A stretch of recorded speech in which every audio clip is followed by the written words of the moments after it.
ক্রিকেটের সংবাদদাতা website ESPN ক্রিকইনফোর বর্ষসেরা পুরস্কারের শুক্রবার রাতে মেহেদী হাসান মিরাজের মুখ কি হাসিতে চওড়া হতে যাচ্ছে। বর্ষসেরা উদীয়মান ও বর্ষসেরা টেস্ট বোলিং পারফরমেন্সের জন্য মনোনয়নের তালিকায় আছেন এই বাংলাদেশি তারকা।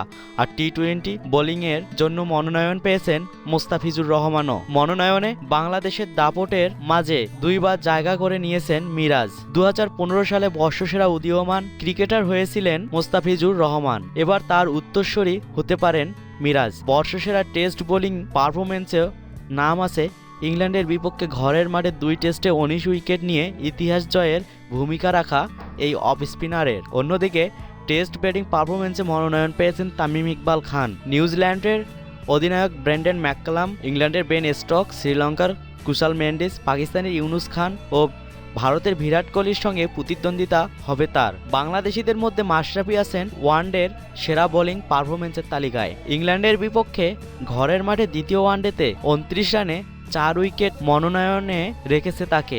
ভারতের অমিত মিশ্র, ওয়েস্ট ইন্ডিজের সুনীল নারায়ণ, দক্ষিণ আফ্রিকার ইমরান তাহির, অস্ট্রেলিয়ার কেন রিচার্ডসনের সঙ্গে প্রতিদ্বন্দ্বিতা করতে হবে ম্যাচকে। টি-20 বোলিংয়ের জন্য মনোনয়নে আছেন ভারতের মাটিতে বিশ্বকাপে নিউজিল্যান্ডের বিপক্ষে 5 উইকেট নেওয়া মোস্তাফিজ, নিউজিল্যান্ডের মিচেল স্টার্টনার, ইংল্যান্ডের ক্রিস জর্ডান, ওয়েস্ট ইন্ডিজের ডোয়েন ব্রাভো ও পাকিস্তানের ওয়াসিমের সঙ্গে প্রতিদ্বন্দ্বিতা করবেন কাটার মাস্টার। সেখানে টি-20 ব্যাটিংয়ের জন্য মনোনয়নে আছেন 2 বাংলাদেশি সাব্বির রহমান ও মাহমুদুল্লাহ রিয়াদ, ভারতের বিরাট কোহলি, অস্ট্রেলিয়ার গ্লেন ম্যাক্সওয়েল, ওয়েস্ট ইন্ডিজের ক্রিস গেল, মার্লন স্যামুয়েলস ও কার্লোস ব্রাথওয়েটের সঙ্গে লড়াই করতে হবে তাদেরকে।